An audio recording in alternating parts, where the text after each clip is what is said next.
Marilah kita berdoa.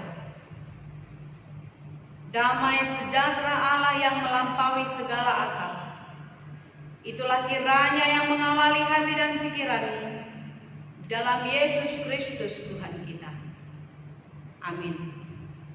Shalom Bapak Ibu terkasih, selamat hari Minggu. Hari Minggu ini bagi kita adalah Minggu Rogate, di mana Rogate berarti berdoa. Firman Tuhan untuk kita pada Minggu Rogate hari ini tertulis di dalam kitab 1 Tawarikh pasal 17 dimulai dari ayat 16 sampai 23. Saya akan membacakannya untuk kita semua. Lalu masuklah Raja Daud ke dalam, kemudian duduklah ia di hadapan Tuhan sambil berkata, "Siapakah aku ini ya Tuhan Allah? Dan siapakah keluargaku sehingga Engkau membawa aku sampai sedemikian ini?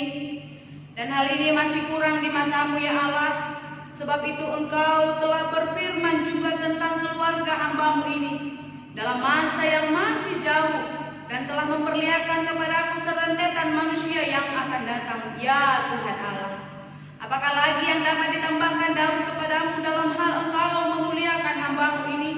Bukankah Engkau yang mengenal hamba-Mu ini? Ya Tuhan, oleh karena hamba-Mu ini dan menurut hati-Mu, Engkau telah melakukan segala perkara yang besar ini dengan memberitahukan segala perkara yang besar itu. Ya Tuhan, tidak ada yang sama seperti Engkau, dan tidak ada Allah selain Engkau menurut segala yang kami tangkap dengan telinga kami. Dan bangsa manakah di bumi seperti umat-Mu Israel, yang Allahnya pergi membebaskannya menjadi umatnya, untuk mendapat nama bagi-Mu dengan perbuatan-perbuatan yang besar dan dahsyat, dan dengan menghalau bangsa-bangsa dari depan umat-Mu yang telah Kau bebaskan dari Mesir. Engkau telah membuat umat-Mu Israel menjadi umat-Mu untuk selama-lamanya, dan Engkau, ya Tuhan, menjadi Allah mereka. Dan sekarang ya Tuhan, diteguhkanlah untuk selama-lamanya janji yang Kau ucapkan mengenai hamba-Mu ini dan mengenai keluarganya, dan lakukanlah segala yang Kau janjikan itu. Maka nama-Mu akan teguh dan besar untuk selama-lamanya, sehingga orang berkata, Tuhan semesta alam, Allah Israel adalah Allah bagi orang Israel. Maka keluarga hamba-Mu Daud akan tetap kokoh di hadapan-Mu. Sebab Engkau ya Allahku telah menyatakan kepada hamba-Mu ini bahwa Engkau akan membangun keturunan baginya. Itulah sebabnya hamba-Mu ini telah memberanikan diri untuk memanjatkan doa ke hadapan-Mu. Oleh sebab itu ya Tuhan, Engkaulah Allah yang telah menjanjikan perkara yang baik ini kepada hamba-Mu. Kiranya Engkau sekarang berkenan memberkati keluarga hamba-Mu ini, supaya tetap ada di hadapan-Mu untuk selama-lamanya. Sebab apa yang Engkau berkati ya Tuhan, diberkati untuk selama-lamanya. Demikianlah firman Tuhan. Kualitas orang Kristen dapat diuji dengan bagaimana dia berdoa. Bapak Ibu saudara-saudariku yang terkasih dalam Yesus Kristus, bagaimana dia berdoa? Apakah ketika sukacita, berkat Tuhan terjadi di dalam kehidupannya, dia berdoa? Atau ketika kesulitan, pergumulan hidup datang di dalam hidupnya, dia tidak mau berdoa lagi? Disitulah terlihat kualitas kehidupannya. Doa adalah ungkapan perasaan, ungkapan hati seseorang kepada Tuhan, baik dalam situasi senang maupun susah. Banyak orang yang memakai doa ini hanya mengangkatkan permohonan, permintaan kepada Tuhan. Tetapi sebenarnya di dalam doa tidak hanya permohonan, tetapi di dalamnya ada pujian, ada pengakuan, ada ucapan syukur kepada Tuhan. Bapak Ibu saudara-saudariku yang terkasih dalam Yesus Kristus, buku Ende nomor 11 ayat 1, Ahama ende honoku asa pujioku mo. Ketika penulis buku ini atau ketika penulis lagu ini menuliskan, apakah dia tidak tahu bernyanyi? Tidak. Dia bukan karena tidak tahu bernyanyi, Tetapi ungkapan ini hampir sama dengan ungkapan seorang Daud di dalam perikop kita. Siapakah aku ini ya Tuhan? Tung ise mapola ahon ale Jehovah. Ya, ini adalah ungkapan yang sangat dalam dari seorang Daud, bagaimana dia mensyukuri kebaikan dan pertolongan Tuhan. Siapakah aku ini sehingga Engkau begitu baik kepadaku ya Tuhan? Bapak Ibu saudara-saudariku, kita melihat bagaimana pekerjaan Tuhan dalam kehidupan Daud, bagaimana Tuhan meluputkan musuh-musuhnya, bagaimana Tuhan mengangkat dia, menjadikan dia menjadi lebih baik. Yang tadinya seorang gembala yang hina, seorang hamba, menjadi seorang raja yang mulia. Tentu ini adalah satu ungkapan yang dalam dari Daud. Saya ini bukan siapa-siapa, tapi Tuhan, kenapa Engkau begitu baik? Kira-kira begitu Bapak Ibu saudara-saudariku. Ketika Daud mengatakan tung isi mapola awali Jehovah, ini adalah ungkapan kesadaran dalam diri Daud bahwasanya dia adalah bukan siapa-siapa. Ini adalah ungkapan kerendahan hati Daud. Kalau apa yang dia miliki sekarang, kalau apa yang dia dapatkan pada perikop kita ini bukan karena kekuatannya, bukan karena kemampuannya, tetapi itu semua karena anugerah Tuhan semata. Karena itu Bapak Ibu saudara-saudari yang terkasih, marilah kita merenungkan di dalam kehidupan kita. Apa yang kita dapatkan, apa yang kita miliki, apa yang kita nikmati sekarang, hidup kita sampai hari ini. Segala sesuatu seperti apa yang dikatakan oleh orang Batak, hamuraun hagabeun hasangapun. Apakah kita seperti Daud mau mengatakan itu adalah anugerah daripada Tuhan, atau sebaliknya kita mau mengatakan itu adalah hasil usaha dan kerja keras kita? Di dalam perikop ini kita mari merenungkan Bapak Ibu, apa yang bisa kita perbuat di dalam hidup ini untuk menambahkan semua apa yang kita inginkan. Apakah itu bisa kita dapatkan kalau Tuhan tidak mengizinkan? Tidak bisa. Sehingga di dalam ayat 18 Daud berkata, apalagi yang dapat ditambahkan hambamu dalam hal engkau memuliakan hambamu ini. Apalagi yang bisa kuperbuat Tuhan? Tidak ada. Tidak ada yang bisa diperbuat oleh Daud. Tidak ada yang bisa kita perbuat supaya kita bisa mendapatkan apa-apa di dalam hidup ini. Artinya apa? Segala pekerjaan kita, segala usaha yang kita lakukan, kalau kita anggap itu karena kemampuan dan kehebatan kita, maka itu tidak akan menjadi berkat.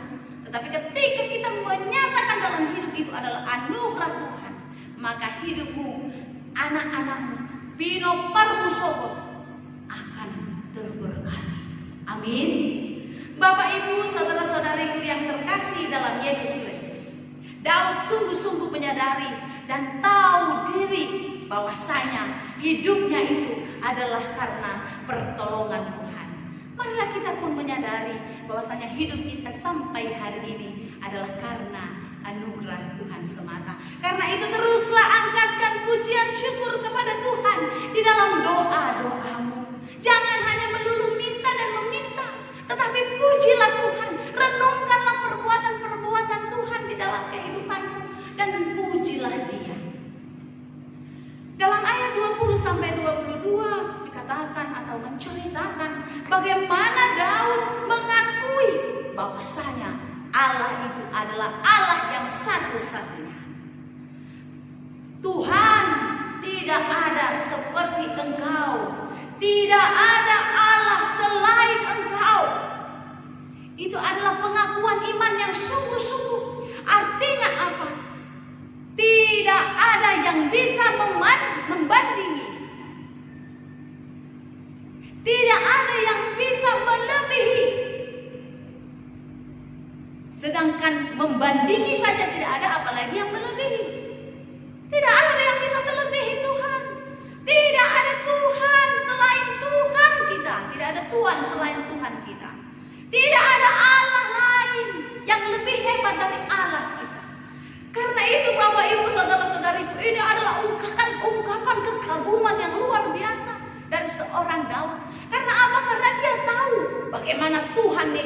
biasa. Bagaimana Allahnya itu luar biasa menyelamatkan umatnya. Kita melihat, itu boleh kita baca di dalam perikop kita, bagaimana Tuhan menolong bangsa Israel, menyelamatkan mereka keluar dari tanah Mesir menuju tanah Kanaan. Bapak Ibu saudara-saudariku yang terkasih, tanah Mesir adalah tanah penindasan, tanah penderitaan.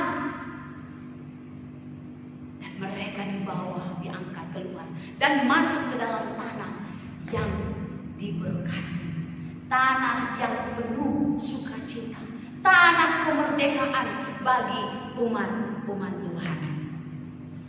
Banyak kita sekarang Bapak Ibu di dalam situasi kehidupan ini, kita sulit mengangkatkan pujian syukur kita.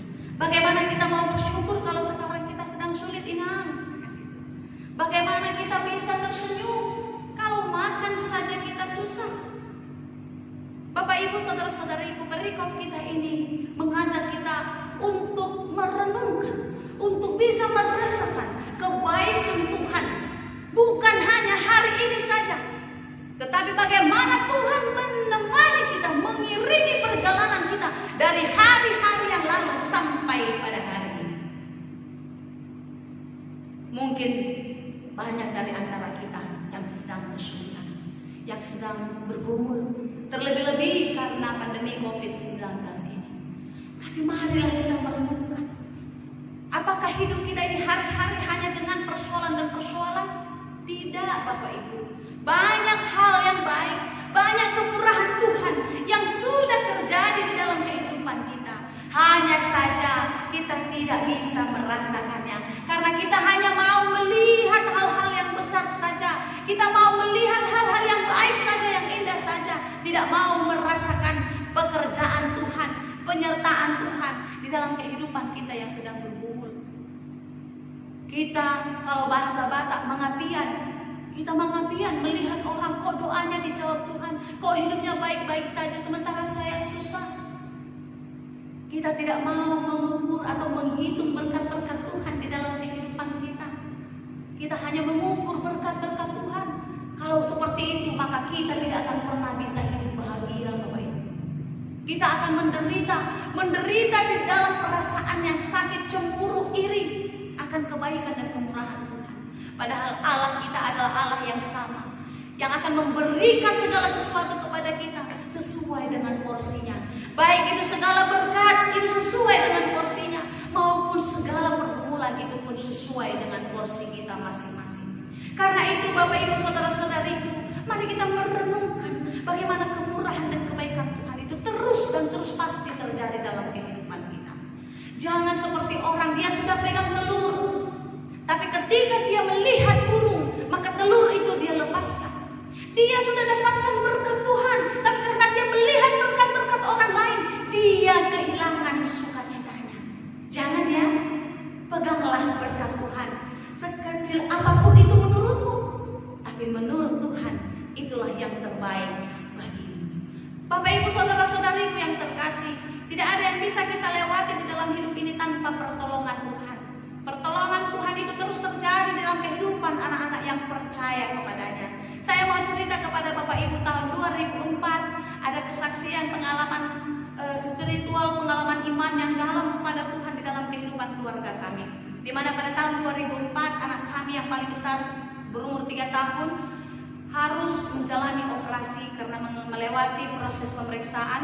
Mohon maaf Bapak Ibu, ada benjolan di kemaluannya. Itu sudah di USG, sudah difoto dan ada fotonya sampai sekarang. Dan ada ukurannya dan itu harus dioperasi.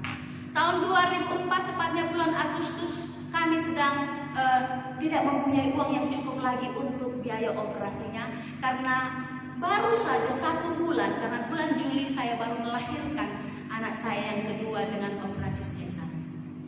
Tentu dengan ekonomi yang terbatas membuat kami bergumul, membuat kami kebingungan pada waktu itu. Sebagai manusia tentu ada rasa khawatir, kalau tidak operasi bagaimana, kalau mau operasi uangnya dari mana. Tidak ada yang bisa dilakukan kecuali hanya berdoa. Suami saya mengajak saya untuk berdoa dan kami hanya bisa berdoa. Itu sajalah yang bisa kami lakukan. jawaban doa tepat indah pada waktunya. Tidak lama setelah kami berdoa, sudah mendekati hari operasi Bapak Ibu, Tuhan menunjukkan jalan. Dia mengirim orang-orang yang baik untuk menolong kami pada waktu itu, keluarga, saudara, dan kami boleh mendapatkan uang melalui mereka dari Tuhan, kurang lebih 10 juta pada waktu itu. Dan itulah biaya untuk operasi anak kami, karena semua sudah diperhitungkan. Tibalah hari operasi, suami saya membawa dia untuk melakukan tindakan operasi di rumah sakit, salah satu rumah sakit di Jakarta pada waktu itu. Bapak Ibu, saya tidak bisa ikut karena saya masih dalam proses pemulihan karena baru pasca persalinan pada waktu itu. Setelah mereka sampai di rumah sakit, ada drama sedikit. Ketika anak kami mau dioperasi, lalu dia berkata kepada bapaknya, kepada suami saya, dia bilang, "Mom, abang takut. Mom, abang takut." Anak 3 tahun wajar ya takut Bapak Ibu, di dalam satu ruangan yang dingin dengan lampu-lampu yang belum pernah dia lihat, dengan suasana yang sangat sepi, dia ketakutan. Atas izin dokter, suami saya menemaninya tidur di meja operasi sampai dia tertidur dan tidak sadarkan diri karena sudah dibius. Dengan perasaan yang berkecamuk Bapak Ibu, suami saya keluar dari ruang operasi itu. Tapi apa yang terjadi? Tidak lama setelah itu, dokter pun keluar dan memanggil suami saya untuk masuk kembali ke dalam ruangan operasi. Dan dokter berkata, "Pak, anak Bapak tidak jadi operasi." "Loh, kenapa dok?" "Ya, karena apa yang mau kami operasi ini tidak ada lagi," katanya. "Kemarin kan ada ya Pak, dokternya aja bingung. Kemarin ada ya Pak, tapi pada waktu itu apa yang mau harus mereka ambil karena tidak ada lagi di situ. Anak Bapak sudah sembuh, sakitnya tidak ada lagi yang mau kami operasi." Sungguh luar biasa Bapak Ibu. Tuhan itu sangat baik. Ketika kami memerlukan uang, Dia memberikan berkat-Nya melalui orang-orang. Ketika kami ketakutan, Tuhan menyembuhkannya luar biasa. Saya menunggu di rumah dengan rasa yang cemas, dengan ketakutan yang luar biasa. Kalau operasi itu gagal, apa yang terjadi kepada anakku?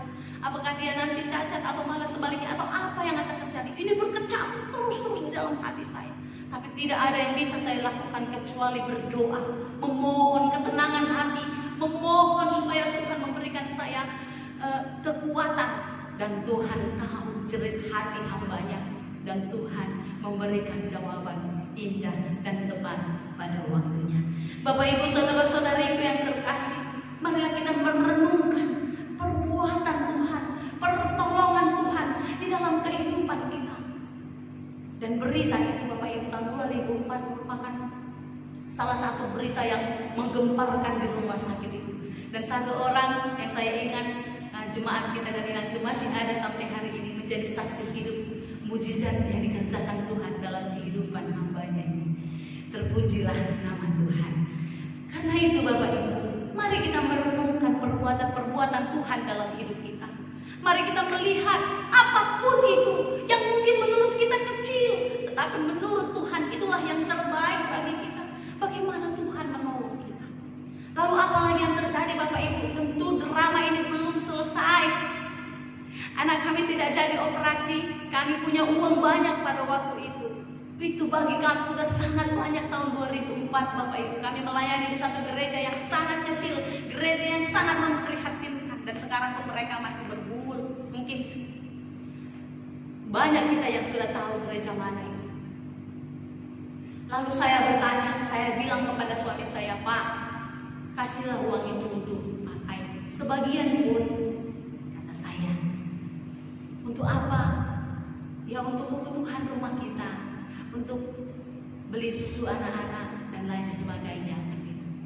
Lalu suami saya bilang, "Emang itu uang apa?" Kata, "Ya kan itu uang operasi abang. Abang kan gak jadi operasi, kan abang sudah sembuh," kata saya. Lalu suami saya bilang, "Ya abang sudah sembuh. Emang siapa yang sembuhkan abang?" Lalu saya menjawab, "Ya Tuhan." Nah, kamu tahu Tuhan yang menyembuhkan. Kalau Tuhan menyembuhkan, berarti uangnya yang kita kasih sama Tuhan. Kan itu uang untuk kesembuhan abang. Saya tidak bisa berkata apa-apa Tidak ada yang bisa saya katakan lagi. Apa yang dikatakan suami saya benar 100%. Lalu di dalam hati saya berkata, ya gak jadi dah makan daging ayam, kata saya. Gak jadi makan daging ayam. Tapi berapa waktu saya harus menghibur diri saya supaya saya tidak merasa sedih karena tidak mendapatkan uang untuk bisa beli daging ayam, supaya saya bisa lebih sehat, supaya anak saya sehat juga karena saya masih punya bayi pada waktu itu. Saya menghibur diri, tidak apa-apa lah, masih bisa kok makan oncom ayam. Makan oncom ayam bukan berarti Pak oncom dengan daging ayam Bapak Ibu, tetapi makan oncom yang dimasak dengan roiko rasa ayam. Banyak cara Tuhan untuk menghibur kita, banyak cara Tuhan untuk menolong kita, untuk membuat kita tersenyum, untuk membuat kita kembali ceria. Asal kita menyadari, asal kita merasakan bagaimana Tuhan menyertai kita, bagaimana Tuhan menyatakan kebaikannya, asal kita mau bersyukur kepada Tuhan. Puji Tuhan Bapak Ibu, sekalipun uang yang banyak Ibu kami berikan, kami tidak pernah kehilangan sukacita kami. Sampai hari ini Tuhan menyertai hambanya ini, keluarga hambanya ini, sampai hari ini. Kalau kami sekarang tidak lagi makan oncom, kami sudah makan jauh lebih baik daripada itu. Apakah itu dari mana? Dari manakah itu Bapak Ibu? Itu semua dari Tuhan yang diberikannya melalui umatnya, yang menjadi berkat bagi seluruh saudara-saudaranya, terlebih-lebih pada hambanya. Diberkatilah Bapak Ibu yang memperhatikan kehidupan hamba-hamba Tuhan, karena apa yang Anda miliki itu adalah milik Tuhan. Dan biarlah segala berkat berkelimpahan semakin diberikan Tuhan kepada Bapak Ibu sekalian. Mari kita mensyukuri hidup ini dengan ucapan syukur kepada Tuhan. Jangan pernah meragukan kebaikan Tuhan. Jangan pernah meragukan janji Tuhan di dalam kehidupan kita. Bapak Ibu saudara-saudariku, kalau sekarang kita sedang susah, sekarang kita sedang bergumul, apapun keadaan kita, teruslah berdoa, teruslah memohon pertolongan Tuhan. Angkatkan ucapan syukurmu akan penyertaannya, akan berkat-berkat yang sudah kau terima selama ini. Kalau sekarang kita sedang sedih, sedang susah, sedang rugi, kita sedang kesakitan, mintalah pertolongan Tuhan supaya engkau diberi kekuatan. Dan angkatlah pujian syukurmu dengan mengingat selama hidupmu bagaimana Tuhan menyertai Bapak dan Ibu sekalian. Marilah kita merenungkan, kalau sekarang kita semua berkumpul karena COVID-19 ini, jangan kita pernah berhenti memohon pertolongannya. Biarlah hari ini yang Tuhan izinkan terjadi dalam hidup kita, dan kita percaya Dia pun akan melalukan ini dari kehidupan kita. Amin. Amin. Bapak Ibu saudara-saudariku, sebagaimana Daud menyaksikan kemurahan dan kebesaran Tuhan, seperti itulah kita menyaksikan bagaimana Allah menyelamatkan bangsa Israel dari tanah Mesir. Lihatlah Bapak Ibu, ketika mereka keluar, bukan mereka langsung sampai dengan cepat ke tanah Kanaan situ, bukan. 40 tahun bukan waktu yang singkat untuk mereka menderita. Kenapa? Ya, 40 tahun. Setiap hari penderitaan itu tidak henti-hentinya. Mereka kelaparan, mereka kehausan, mereka ketakutan karena dikejar-kejar musuh, mereka kepanasan, mereka kedinginan. Penderitaan itu setiap hari mereka lewati. Tapi apa yang dikerjakan Tuhan? Mari kita melihat, membuka hati kita untuk melihat kebesaran Tuhan. Ketika mereka lapar, Tuhan menurunkan manna dari surga. Ketika mereka haus, dengan kuasa Tuhan, Musa memukulkan tongkatnya ke batu dan mereka minum dengan puas. Ketika mereka ketakutan dikejar-kejar pasukan Firaun pada waktu itu, apa yang dilakukan Tuhan yang maha dahsyat itu? Tuhan membelah laut, dan ketika bangsa ini sudah lewat, Tuhan menutup kembali sehingga semua pasukan Firaun yang mengejar orang-orang Israel waktu itu Ketika mereka kepanasan karena teriknya matahari di padang gurun itu, Tuhan menjadi tiang awan yang melindungi mereka dari teriknya sinar matahari. Ketika mereka kedinginan di malam hari, Tuhan menjadi tiang api, Bapak Ibu.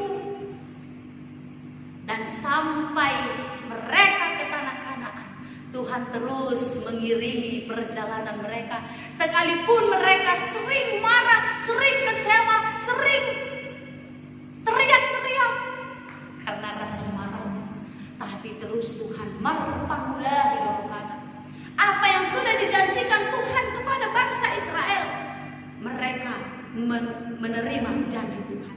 Tuhan menggenapinya dan mereka sampai ke tanah Kanaan, yaitu tanah yang penuh dengan susu dan madu, tanah yang diberkati oleh Tuhan. Karena itu Bapak Ibu saudara-saudariku, tidak ada yang tidak diketahui oleh Tuhan. Kalau kita sekarang lagi hidup di dalam berkecukupan, Tuhan tahu itu dari mana. Kalau sekarang kita sedang hidup di dalam pergumulan, Tuhan tahu apa yang kita rasa. Semua tidak ada yang tersembunyi di hadapan Tuhan. Semua Tuhan tahu. Sehelai rambut kita ini, berapa banyak rambut kita, Tuhan tahu, Bapak Ibu. Ada kita yang bisa menghitung rambut kita? Tidak ada. Tapi Tuhan tahu. Semua Tuhan tahu. Tidak ada yang tersembunyi. Karena itu marilah kita berdoa terus.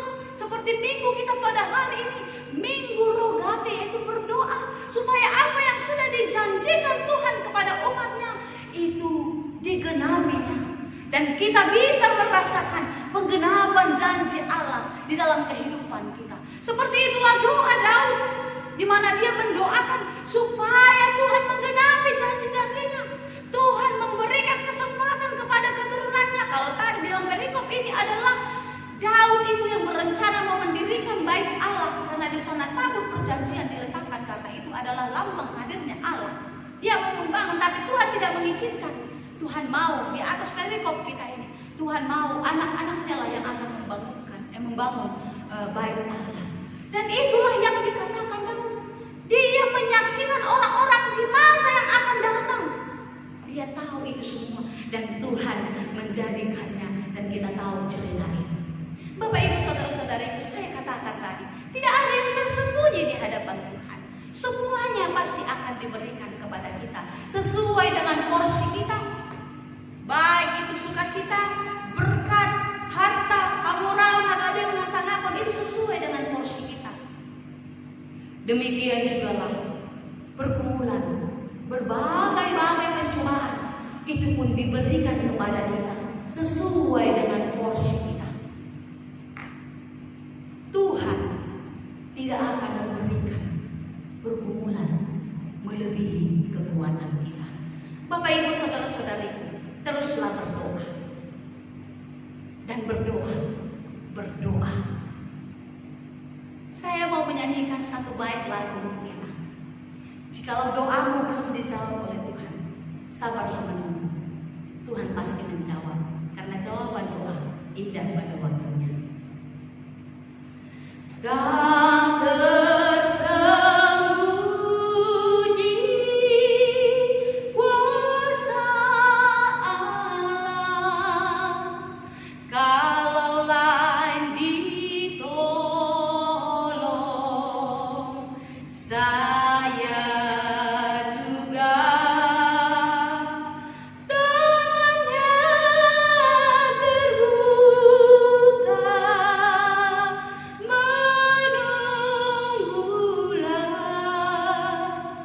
Tak tersembunyi kuasa Allah. Nyanyikanlah itu setiap hari. Tak tersembunyi kuasa Allah. Sampai Maranatha tiba, hidup kita ada di dalam pemeliharaannya. Karenanya teruslah bersandar kepadanya. Angkatkan doa, ucapan syukur, pujian untuk Tuhan, dan sampaikanlah segala permohonanmu hanya di dalam Tuhan. Karena apa yang sudah diberkati Tuhan akan diberkati untuk selama-lamanya. Amin. Terima Terima kasih Tuhan untuk firman-Mu.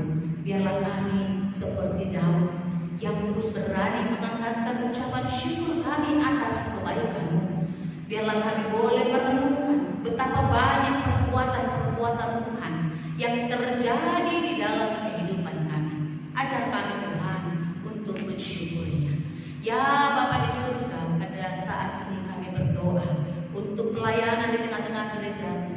Biarlah kami boleh melayani Tuhan lebih baik lagi, sehingga melalui pelayanan ini Tuhan, nama-Mu dipermuliakan. Bapa di surga, kami berdoa untuk jemaat-Mu yang secara khusus sekarang dalam keadaan sakit, baik di rumah maupun di rumah sakit. Tuhan, kasihanilah mereka, berkatilah mereka Tuhan, berikan kesembuhan melalui obat dan makanannya. Jikalau mereka sedang di rumah sakit, biarlah Kau memakai para medis untuk menyembuhkan mereka. Kami percaya Tuhan, Engkaulah tabib dari segala tabib. Engkau sanggup melakukan apa yang tidak bisa dilakukan oleh manusia, karena hidup kami ini adalah dalam tangan Tuhan. Terima kasih Tuhan, kami mau berdoa untuk setiap pelayanan kami. Biarlah Kau berikan kami kesehatan, kekuatan untuk melayani-Mu di dalam kerendahan hati di tengah-tengah gereja-Mu ini. Kasihani kami, layakkan kami di hadapan-Mu. Terpuji dan termulialah Engkau Tuhan. Hanya di dalam Yesus kami berdoa dan mengucap syukur. Amin.